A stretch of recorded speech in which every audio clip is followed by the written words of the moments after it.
दोस्तों स्टडी 91 के online platform में आप सभी का बहुत बहुत स्वागत है। दोस्तों आज आप सभी के समक्ष बीपीएससी ट्री 4.0 परीक्षा को ध्यान में रखते हुए हिंदी भाषा के सवालों को लेकर हाजिर हूं और आज हमारा 29 नंबर का लेक्चर है। लगातार दोस्तों 29 दिनों से मैं आपको ये तैयारी करा रहा हूं, ठीक है।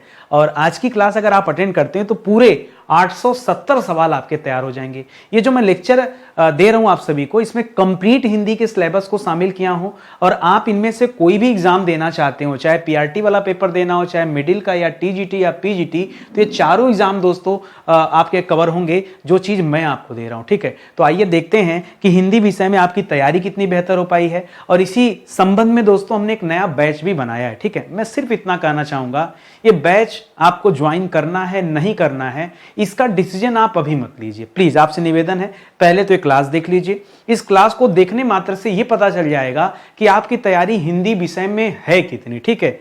और दूसरी बात, आप एक एप्लीकेशन डाउनलोड कर लीजिए, स्टडी 91 ऑफिशियल। मैं पैसे की बात नहीं कर रहा हूं, पैसे नहीं खर्च करना है। उसमें बीपीएससी का बैच दिया है और बैच में मैंने कुछ डेमो वीडियो दिया है।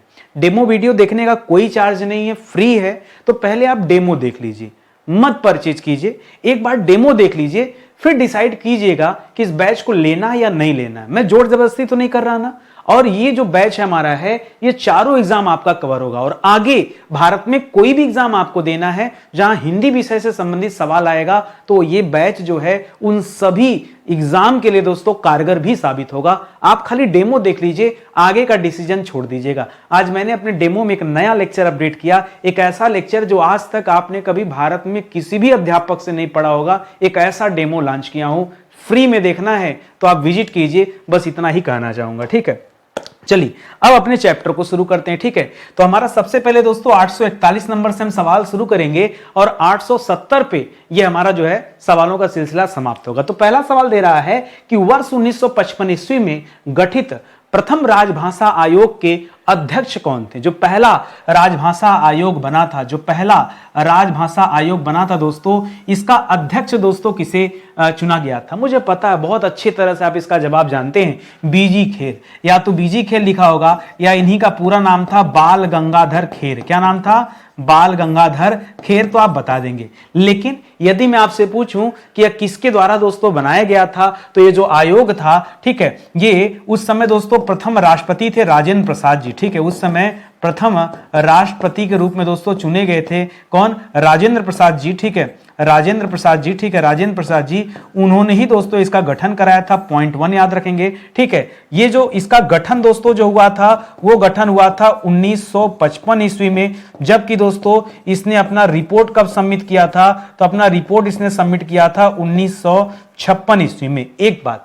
दूसरी बात, कल को एग्जाम कठिन होगा ना, तो ये चारों पांचों सवाल आपसे नहीं पूछेगा। मैं कठिन सवाल पूछूं, आप मान लेना मैं वही सवाल देने वाला था, लेकिन नहीं दिया आपको, क्योंकि दे देता ना तो 99.99% बच्चा जवाब नहीं दे पाता। सुनो सवाल क्या, यही सवाल को मॉडिफाई कर रहा हूं, ठीक है। कि जो पहला जो राजभाषा आयोग था जिसकी अध्यक्षता बीजी खेर जी ने किया था, उसमें कुल कितने सदस्य थे?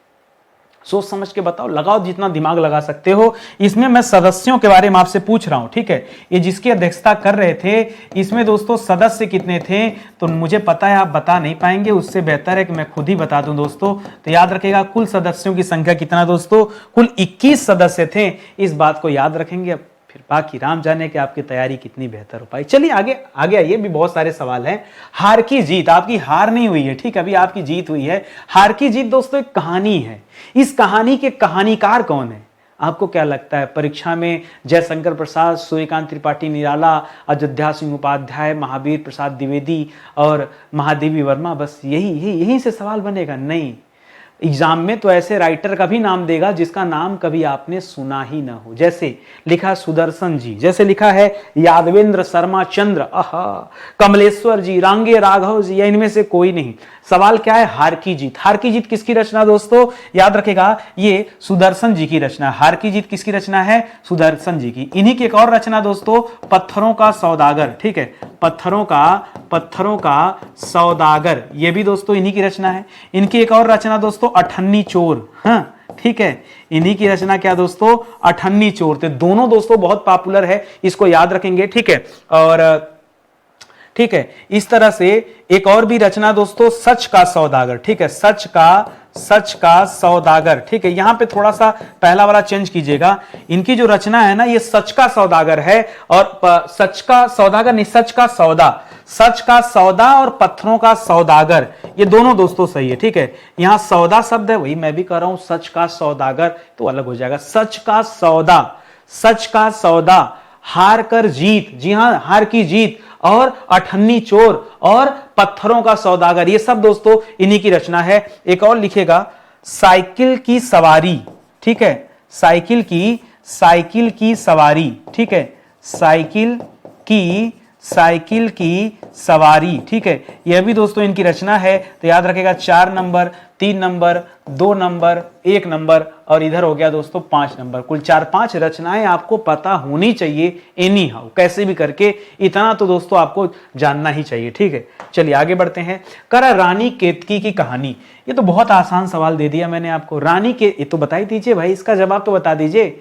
रानी केतकी की कहानी ये किसकी रचना है दोस्तों? करा वृंदावन लाल वर्मा जी की रचना है, किशोरी लाल गोस्वामी जी की रचना है, या फिर माधवराव स्प्रे की रचना है, या इंसा अल्लाह खां की रचना है? तो याद रखेगा, रानी केतकी की कहानी ये इंसा अल्लाह खां की रचना है, ठीक है, इंसा अल्लाह खां। और इंसा अल्लाह खां की ये जो रचना दोस्तों, ये एक तरह से रोमांटिक स्टोरी है, ठीक है, रोमांटिक प्रेम कहानी है दोस्तों, ये लघु प्रेम कहानी है, ये भी आप याद रखेंगे, ठीक है। इंसा अल्लाह खां की रचना, इंसा अल्लाह खान ने बहुत ज्यादा रचनाएं नहीं की, मैंने बहुत ढूंढा इनके बारे में कि इनकी 4-6 रचनाएं मिल जाए, बट इतनी रचनाएं इनकी मुख्य रूप से दोस्तों सिर्फ और सिर्फ एक ही रचना है, एक और है लेकिन वो गजल है, कोई उसमें नहीं आता है, ना कहानी उपन्यास में नहीं आता है। ये रानी केतकी की कहानी दोस्तों आप याद रखेंगे, ये आपके लिए अच्छा सवाल हो जाएगा, ठीक है। चलिए आगे बढ़ते हैं, अगले सवाल पर आते हैं।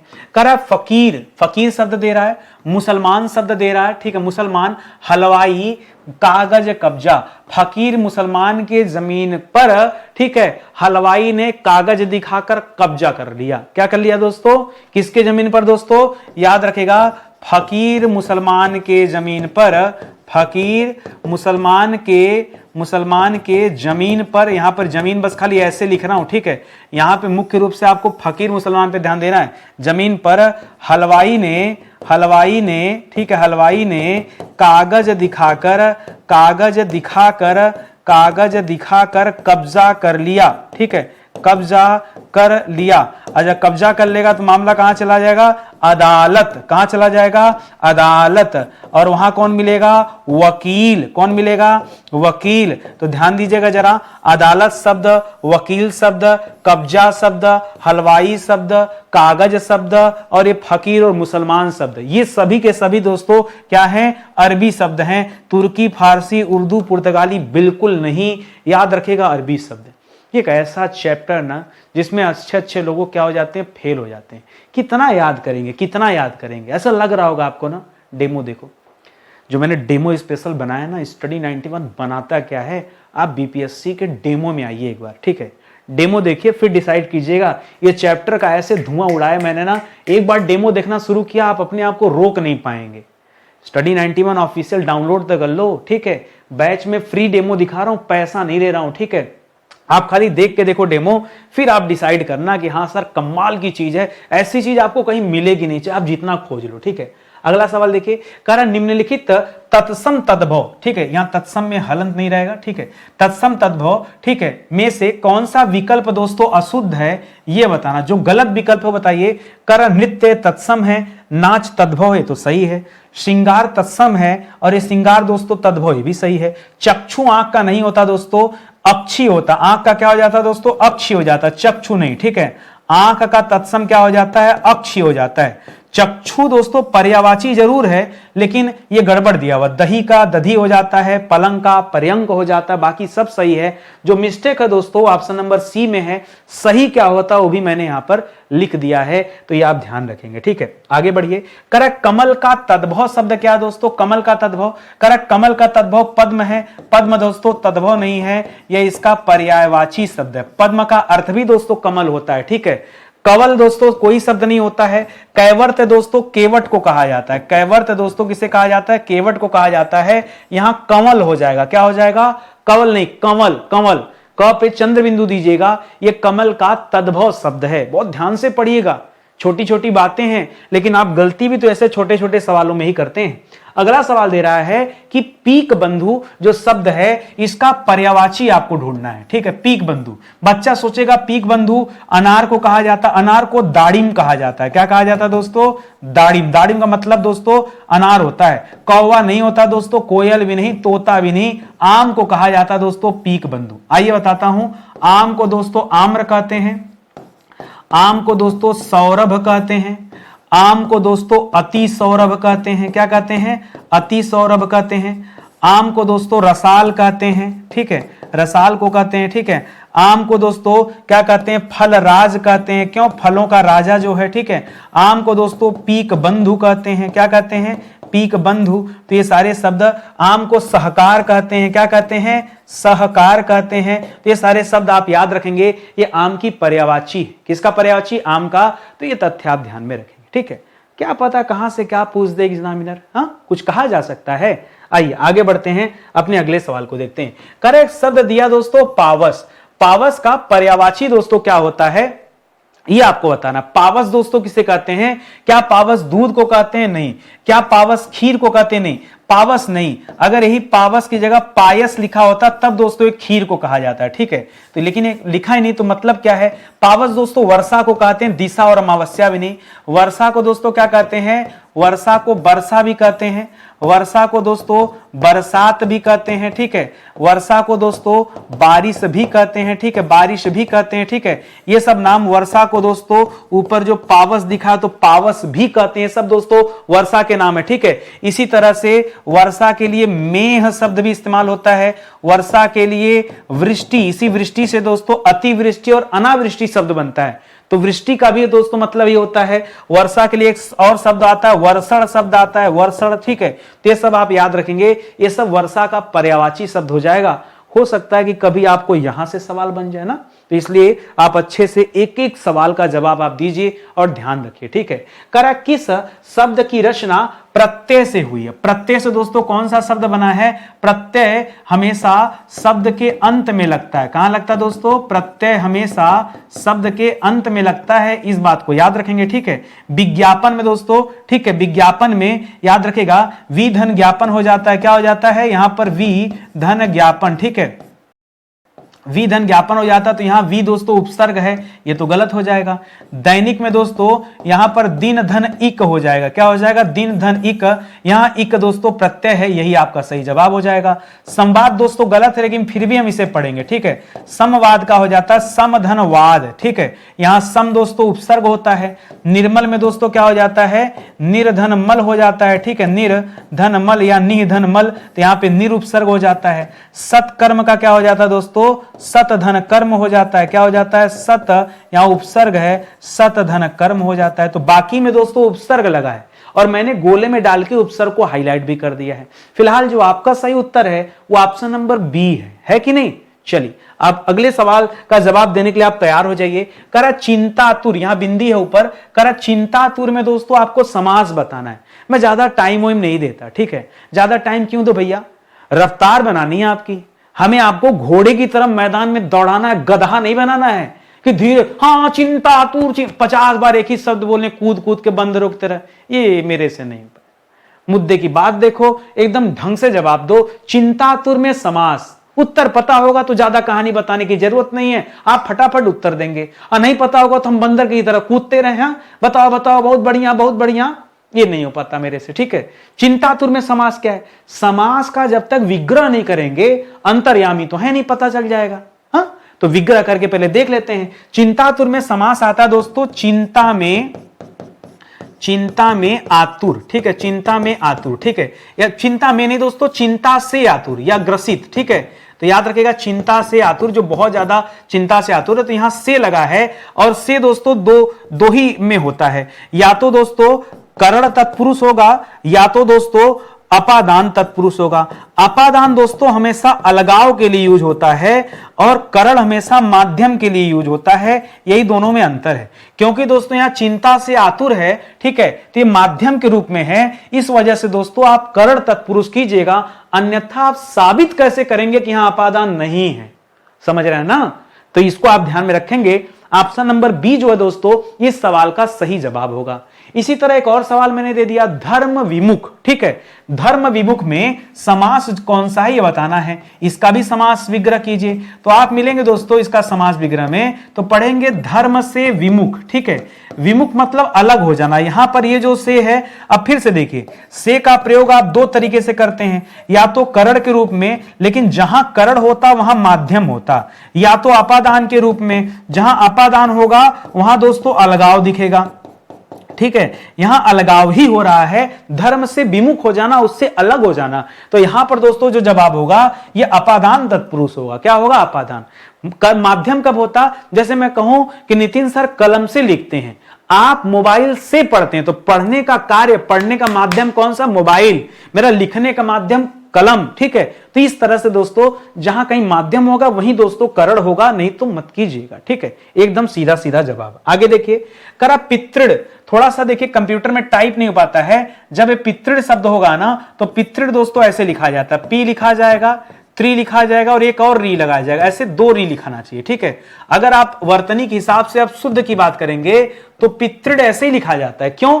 क्योंकि दोस्तों ये जो पितृण दो शब्दों से मिलकर बना है, एक शब्द है पितृ, उसमें री पहले से लगा है, दूसरा शब्द है ऋण। यही ऋण का जो री है दोस्तों इस पितृ के साथ जाता है, तो पितृ में एक री तो लगा होता है, एक री और लग जाता है, तो ऐसे हो जाता है। इसी कारण दोस्तों ये वाली जो मात्रा है इसे हम क्या पढ़ते हैं? इसे हम कहते हैं बड़ा री है। क्या है दोस्तों? बड़ा री। और बड़ा री का जो सैंबल होता है वो ऐसे बनता है, ऐसे दो बार रहता है री री। ठीक है, तो ये हिंदी भाषा में कम यूज होता है, धीरे धीरे विलुप्त हो रहा है, इस वजह से आप नहीं समझ पाते हैं। लेकिन आप जानते हैं दोस्तों जहां कहीं भी दो बार अ आ जाए यानी आ, जहां कहीं भी दो बार छोटी ई आ जाए मतलब ई, जहां कहीं भी दो बार छोटा ऊ आ जाए मतलब ऊ, दोनों ऊ मिल करके ऊ बन जाएगा। और जहां कहीं भी बड़ा री आ जाए री, तो वहां पे दोस्तों क्या हो जाता है? दीर्घ स्वर संधि हो जाता है। ये आप याद रखेंगे, इसलिए ऑप्शन नंबर 1 दोस्तों इस सवाल का क्या हो जाएगा? सही जवाब हो जाएगा। बाकी जवाब है ही नहीं तो मैं क्यों उलझुल में आपको परेशान करूं। अगला सवाल दे रहा महोर्मी। क्या दे दिया? महोर्मी। इसका संधि विच्छेद बताना है। शब्द लिखा था दोस्तों महोर्मी। महोर्मी का जब आप संधि विच्छेद करेंगे तो यहां मिलेगा महाधन उर्मी। क्या मिलेगा? महाधन उर्मी।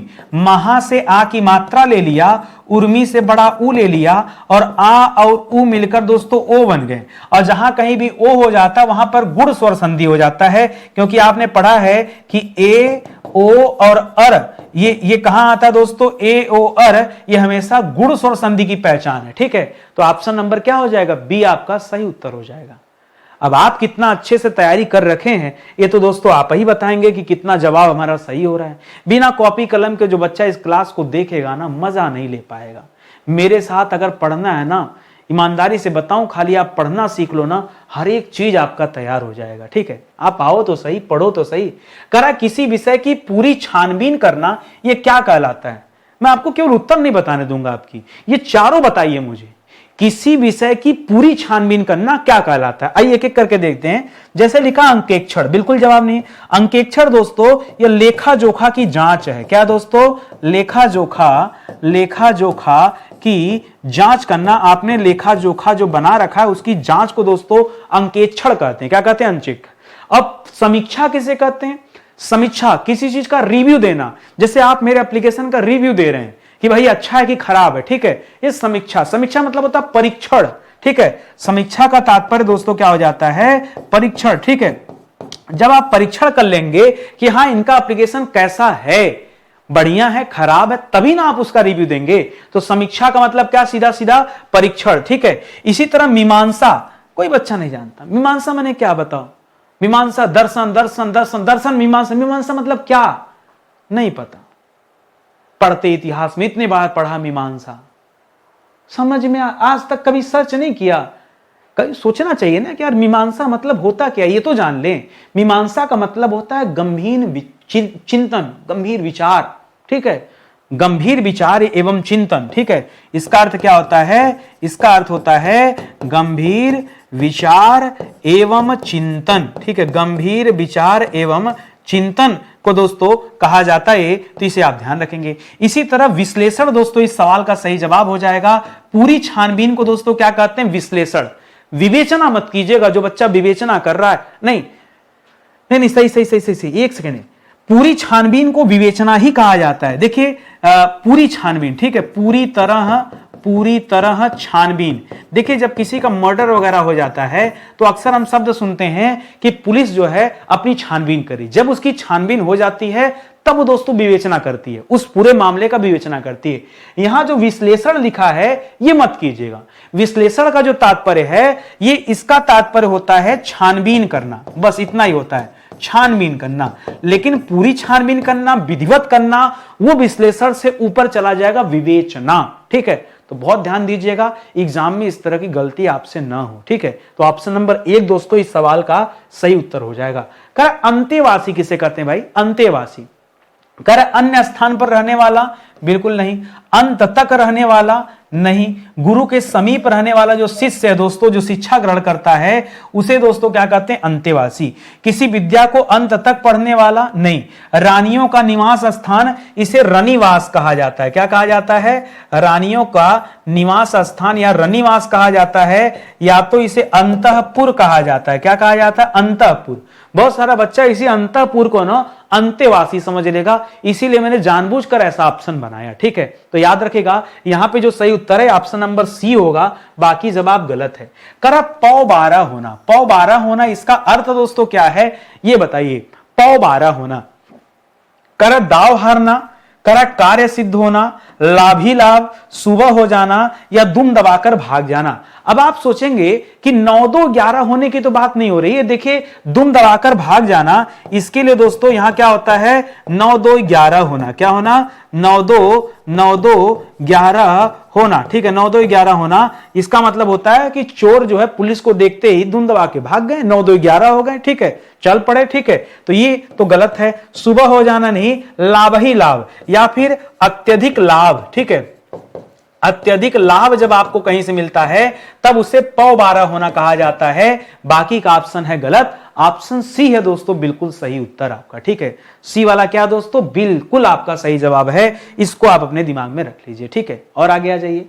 करा मखमली जूते मारना। किसी को मखमली जूते मारना, देखिए जूता तो जूता, तो इज्जत तो जाएगी। हाँ मखमली है तो भैया थोड़ा सा प्रेम भी दिखाना पड़ेगा। करा मीठी बातों से किसी को लज्जित करना, यही सवाल का क्या है? एकदम परफेक्ट जवाब है। ठीक है, देखिए जब कोई अपना बहुत खास होता है और उसकी बेइज्जती भी करनी आवश्यक हो अहंकार तोड़ने के लिए, तो उसको मीठी बातों से लज्जित करते हैं कि उसका जवाब वो न दे पाए। ठीक है, उसी लिए दोस्तों ये यूज किया जाता है मखमली जूते मारना, मुहावरा है। व्यंग करना नहीं दोस्तों, धनी व्यक्ति को प्रताड़ित नहीं, अपमानित नहीं, प्यार से समझाना नहीं दोस्तों। सीधा सीधा ऑप्शन नंबर 1 आपका सही उत्तर है। ठीक है, और आगे आ जाइए। अगला सवाल दे रहा है कहां राजा भोज कहां गंगू तेली। ये एक लोकोक्ति है। ठीक है, इसका अर्थ आपको बताना है। कहां राजा भोज कहां गंगू तेलियां, यानी जमीन आसमान का अंतर होना भाई। राजा भोज और राजा है, गंगू तेली निम्न कोटि का व्यक्ति। ठीक है, तो जमीन आसमान का अंतर, ऊट पटांग बात नहीं। राजा और सामान्य व्यक्ति की तुलना देख लेते हैं अभी। राजा भोज और गंगू तेली के बीच तुलना करने का प्रयास, ऐसा नहीं है, किसी पर्टिकुलर की बात नहीं। आकाश पाताल का अंतर, रास्ते अलग अलग नहीं। देखिए बहुत बढ़िया जवाब हमें मिल ही गया। आकाश पाताल का अंतर होना, एक बहुत ऊपर कहां राजा, जैसे आप तुलना करते हैं तो केवल बात यहां राजा प्रजा की नहीं है, बात दोस्तों दो अलग अलग जो है भिन्न भिन्न लोगों की बात है जिनकी समानता नहीं की जा सकती। अब हम अपनी समानता अंबानी से करें, संभव नहीं है। ठीक है, संभव ही नहीं है, तो समानता किससे की जा रही है वो आपको देखना पड़ेगा। ठीक है, तो जमीन आसमान का अंतर होना, इसी के लिए दोस्तों ये शब्द आता है कहां राजा भोज कहां गंगू तेली। ध्यान दीजिएगा, मैं फिर से आपसे कह रहा हूं, आप एक बार ना अपने बीपीएससी के बैच को वॉच कीजिए, क्योंकि अगर आज आपने अपना डेमो क्लास नहीं देखा ना, आप बहुत पछताएंगे। और फ्री में चीज मैं आपको दे रहा हूं, फ्री में, केवल आप क्लास देख लो मेरे भाई। मत, आप हो सकता है कहीं से बैच परचेज कर चुके हो या आपके पास पैसे ना हो, आपको नहीं खरीदना है, मत खरीदिए। देख सकते हैं ना, फ्री में देख सकते हैं ना, यस या नो? हाँ सर देख सकते, अभी मत देखिए।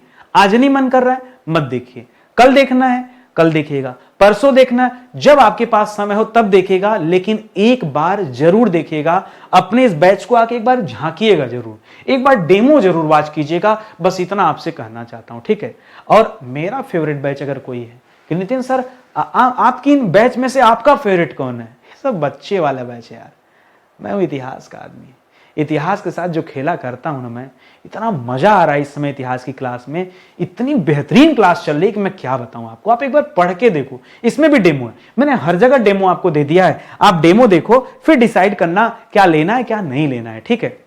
आइए आगे बढ़ते हैं। कह रहा हमें गरीबों को अपनाना चाहिए, हमें गरीबों को अपनाना चाहिए, इसमें कौन सी क्रिया है ये बताना है। कह रहा संयुक्त क्रिया, मैंने आपको बताया था, मैंने पीछे आपको एग्जाम्पल भी दिया था, जहां दो या दो से अधिक क्रिया आ जाए, दो या दो से अधिक क्रिया अगर कहीं पर आ जाए दोस्तों, तब हम उसे संयुक्त क्रिया कहते हैं। जैसे मैंने एग्जाम्पल भी दिया था, आप आते जाते रहिएगा, ठीक है, आप पढ़ते लिखते रहिए, तो पढ़ना अलग क्रिया, लिखना अलग क्रिया ना, तब दोस्तों ऐसा होता है। तो ये तो जवाब नहीं होगा। पूर्वकालिक क्रिया, जब कोई एक क्रिया पहले घटित हो दूसरी बाद में, हाँ, पहले वीडियो देख लो बाद में लिख लेना, हाँ, पहले वीडियो देख लो तो पहले वीडियो देखने का क्रिया पहला है, लिखने वाली क्रिया बाद में कर लेना। तो ऐसे में दोस्तों पूर्वकालिक क्रिया हो जाएगी, ये भी जवाब नहीं है। प्रेरणार्थक, जैसे मैं बच्चों को पढ़वाता हूं, मैं बच्चों से लिखवाता हूं, तो पढ़वाना लिखवाना बात से, ठीक है, ये जैसे लिखना मूल शब्द होता है, लिखना से लिखाना और लिखाना से लिखवाना, पढ़ना से पढ़ाना, पढ़ाना से पढ़वाना। तो यहां प्रथम प्रेरणार्थक क्रिया और द्वितीय प्रेरणार्थक क्रिया की बात होती है, लेकिन यह भी जवाब नहीं है। आज मैं नया लेकर आया हूं, यहां है नाम धातु क्रिया। जिस तरह से नाम धातु क्रिया में मैंने बहुत सारा आपको बताया था, जैसे बात से बतियाना, जैसे बात से बतियाना, जैसे लाठी से लठियाना, ठीक है, लाठी से लठियाना। उसी तरह आज की क्लास में मैंने आपको दिया है अपना से अपनाना, ठीक है, अपना से अपनाना, ठीक है। तो ये जो शब्द है दोस्तों अपनाना, इसको देख के समझिए, यहां नाम धातु क्रिया है, कृदंत क्रिया नहीं, ठीक है। कृदंत नॉर्मली जो है क्रिया होती है, ठीक है, उसके लिए बोल रहा है। तो यहां डी दोस्तों आपका बिल्कुल सही जवाब हो जाएगा इस सवाल का।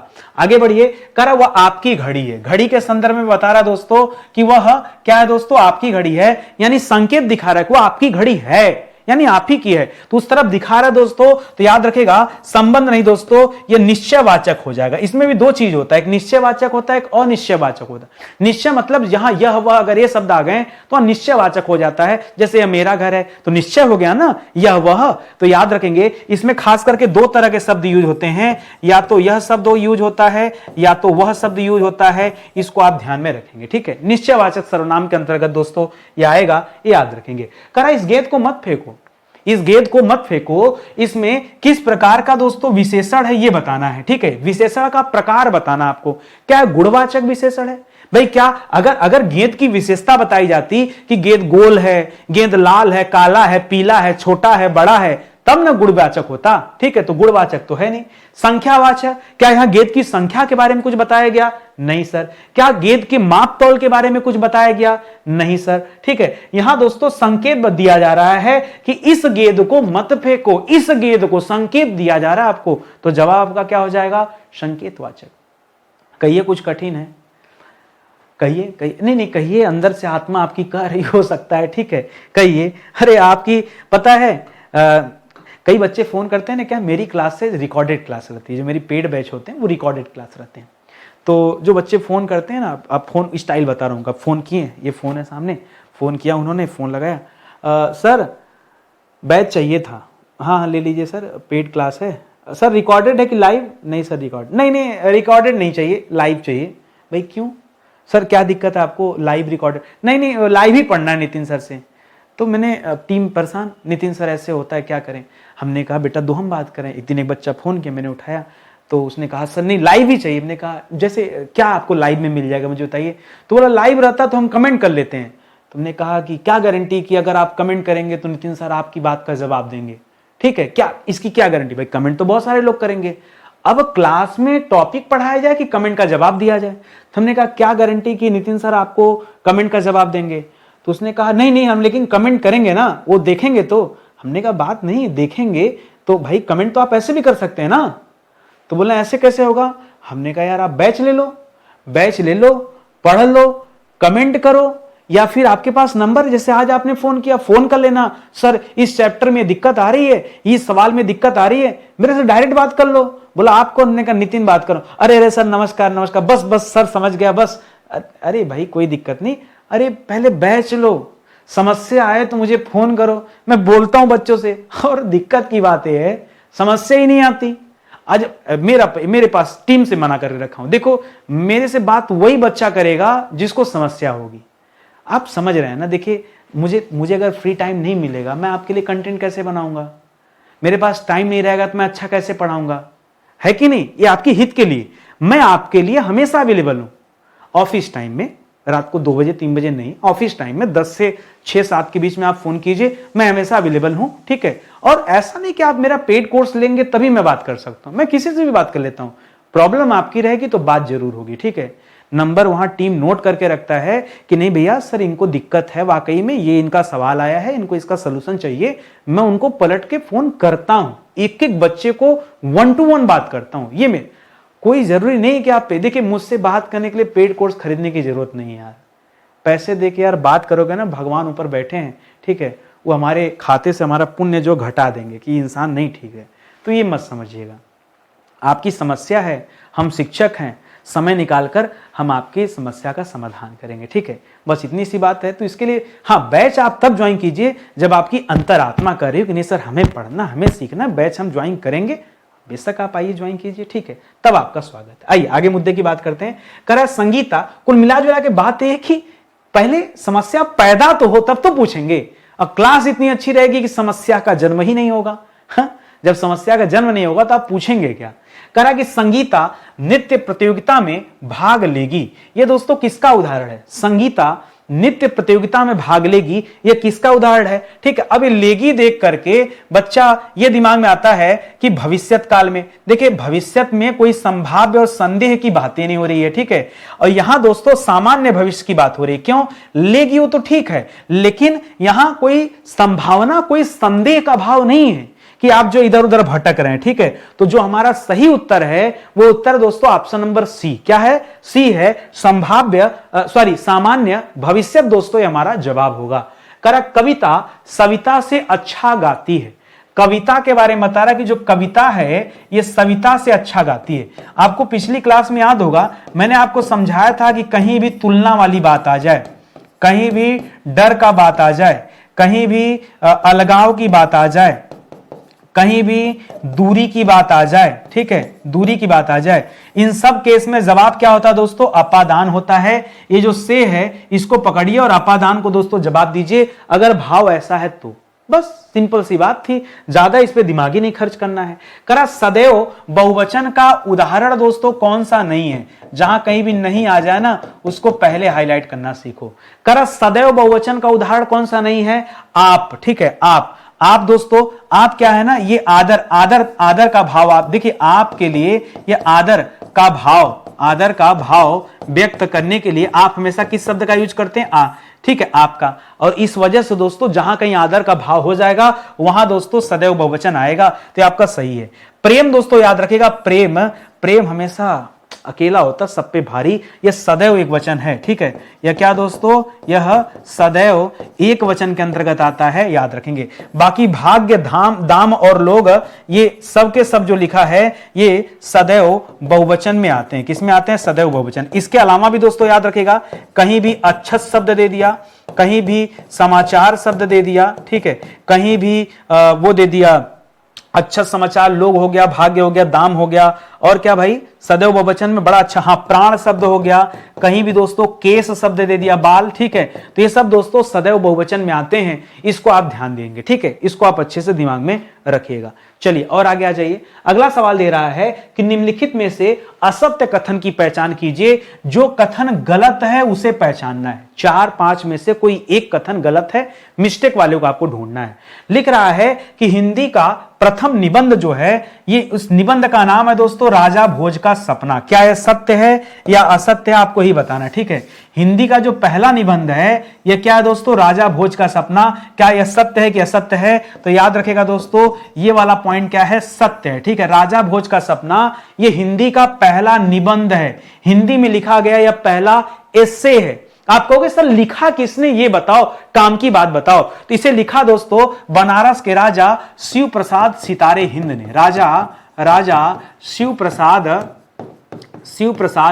सितारे हिंद ने दोस्तों इसे लिखा है, याद रखेंगे। आपने पैट्रियाटिक एसोसिएशन का नाम सुना है?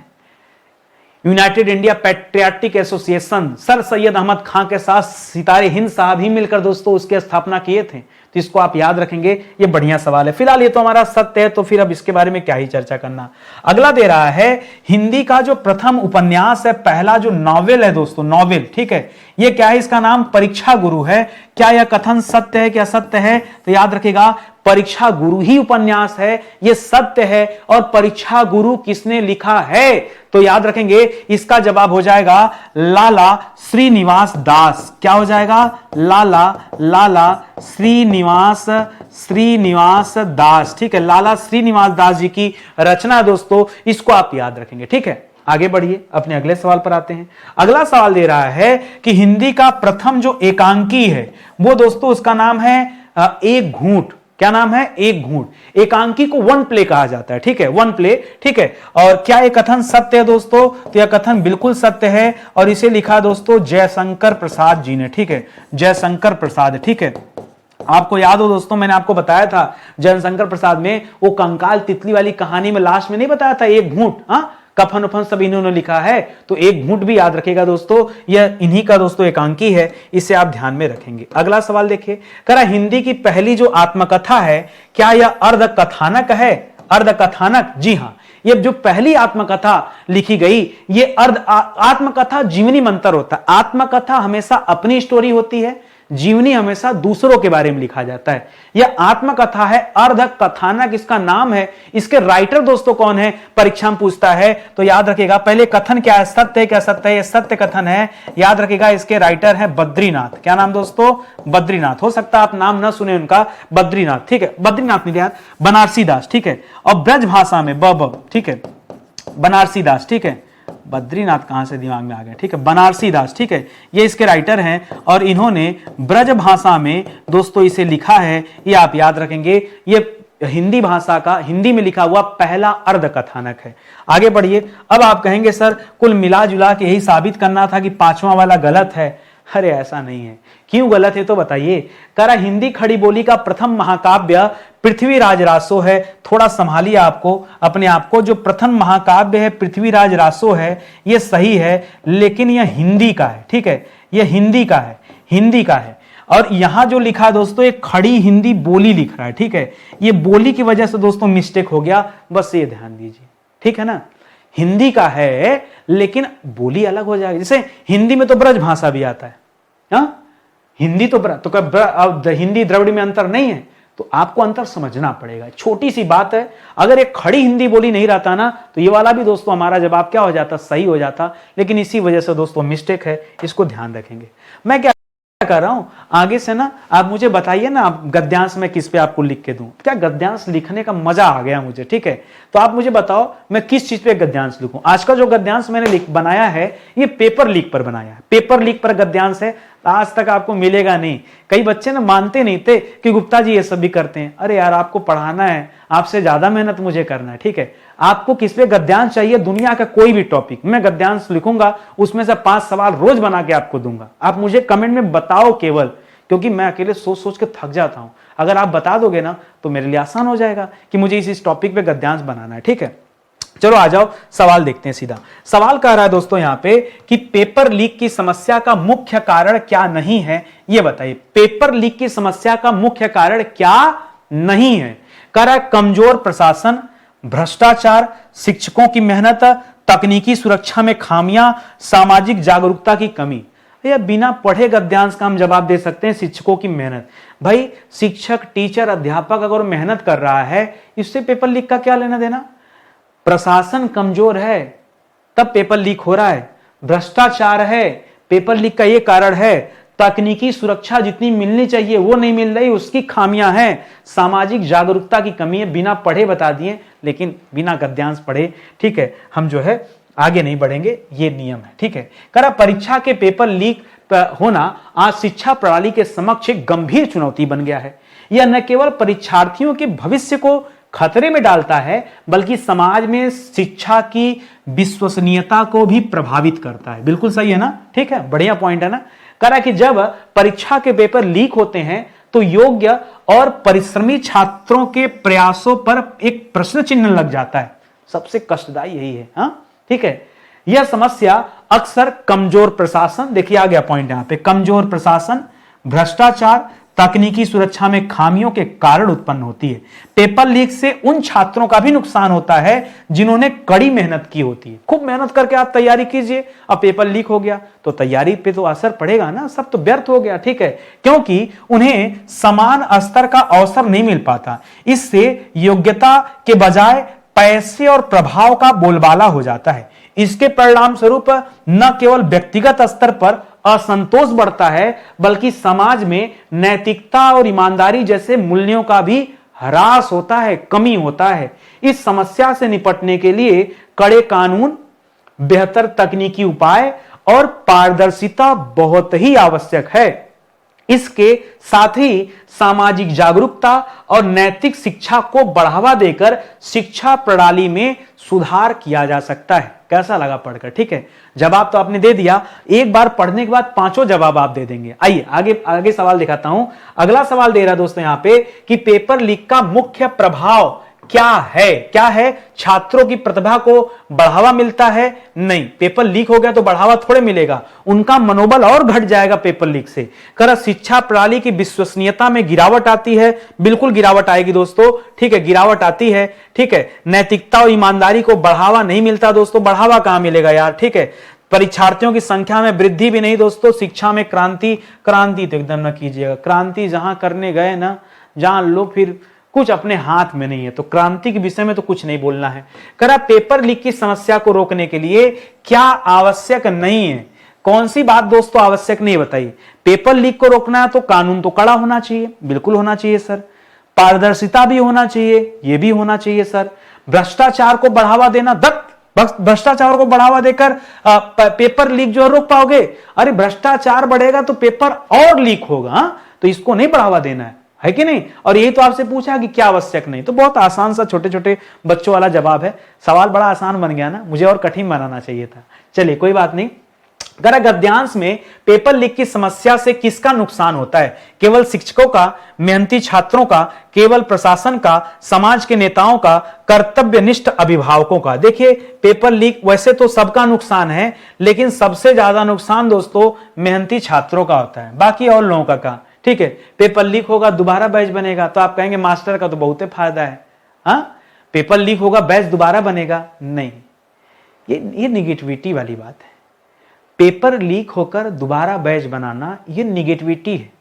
पेपर नहीं लीक होता, पेपर कायदे से होता, जो बच्चा सिलेक्ट होता वो हमारा नाम लेता, ये कहीं ज्यादा अच्छा काम होता, ये ज्यादा प्रसिद्धि वाली बात है। सोच का अंतर है। बैच किसको बनाना है जी? दुनिया में कम बच्चे हैं कि पेपर लीक करा के ही एडमिशन आपको मिलेगा। तो ये कोई मतलब नहीं दोस्तों, ठीक है। ऐसा लोग सोचते हैं, बट ये ठीक सोच नहीं, ये गंदी सोच है, गंदी मानसिकता को दोस्तों ये दर्शाता है। करा कि शिक्षा प्रणाली में सुधार के लिए क्या महत्वपूर्ण है? परीक्षा प्रणाली को समाप्त करना। अरे परीक्षा प्रणाली ही समाप्त कर देंगे तो फिर जो है क्या रह जाएगा? छात्रों के नंबर घटाना, नैतिक शिक्षा और जागरूकता बढ़ाना, केवल तकनीकी उपायों पर निर्भर रहना, केवल नहीं, इस पर निर्भर रहिए लेकिन केवल इसी पर नहीं। शिक्षकों को हटाना नहीं, नैतिक शिक्षा और जागरूकता बढ़ाइए कि लोग ये समझें कि ये ठीक काम नहीं है, ठीक है। तो जब नैतिकता आएगी समाज में, तब दोस्तों पेपर लीक की समस्याएं भी समाप्त हो जाएंगी। देखिए लोग, बड़े बड़े लोग अगर करना नहीं चाहेंगे तो कहां से पेपर लीक होगा? ठीक है, तो पहले उनके अंदर एक नैतिक जिम्मेदारी तो उत्पन्न हो। तो ये सब तथ्य आप याद रखेंगे। रही बात की सर जीएस का क्या किया जाए? सर हिंदी तो ठीक है सर, कुछ फ्री वालों के लिए योगदान दे दीजिए। फ्री वालों के लिए तो दोस्तों मैंने इतना कुछ कर दिया, पूरे भारत में कोई नहीं करेगा। सुन लो 2 मिनट। फ्री वालों के लिए मैंने पूरा प्राचीन इतिहास फ्री में पढ़ा दिया, 1 नंबर से लेकर 45 नंबर तक के लेक्चर में 45 लेक्चर आप देखिए, कंप्लीट प्राचीन भारत का इतिहास आपका समाप्त हो जाएगा। इसी तरह से आप आगे बढ़ के 46 नंबर से लेकर 91 नंबर तक का वीडियो देखेंगे तो मध्यकालीन समाप्त हो जाएगा। 92 नंबर से लेकर के 150 नंबर तक पढ़ेंगे तो मॉडर्न समाप्त हो जाएगा। 151 से लेकर 230 तक पढ़ेंगे तो संविधान भी समाप्त हो जाएगा। 231 से लेकर के 330 तक पढ़ेंगे तो विश्व का भूगोल समाप्त हो जाएगा। 331 से लेकर दोस्तों अभी 405 क्लास चल चुकी। कितनी? 405। 405 मतलब सीधा सीधा समझिए 75 क्लास हो गई है। अभी इंडियन ज्योग्राफी समाप्त नहीं है, अभी ये चल ही रहा है बेचारा, ठीक है। जब तक चले, मैं विषय को रोकता नहीं, जब तक ये चल सकता है चलने दीजिए। और अब तक दोस्तों याद रखेंगे 12,000 से अधिक सवाल मैं आपको क्लास में पढ़ा चुका हूं। इतना सवाल दोस्तों पढ़ा चुका हूं। आज 800-850 सवाल पढ़कर, 870 सवाल हिंदी में पढ़कर आप इतना गुब्बारा हो रहे हैं। और सोचिए जो बच्चा हमारे साथ जुड़कर 12,000 जीएस के सवालों को पढ़ा होगा, ऐसे ही क्लास में डिस्कस किए हैं हम, तो वो पढ़कर कितना उसको आनंद आ रहा होगा। आप भी पढ़िए, बहुत लेट है दोस्तों। इतना 400 प्लस क्लास अटेंड करने में दोस्तों आपको कम से कम बताएं ना 3 महीना कोई माई कलाल रोक नहीं सकता। कम से कम 3 महीना ना लगातार पढ़ना पड़ेगा, तब जाके क्लास समाप्त होगी। और आप इतने जो है अच्छे हैं नहीं कि 3 महीना लगातार पढ़ें, ठीक है, पेशेंस नहीं है आपके पास इतना।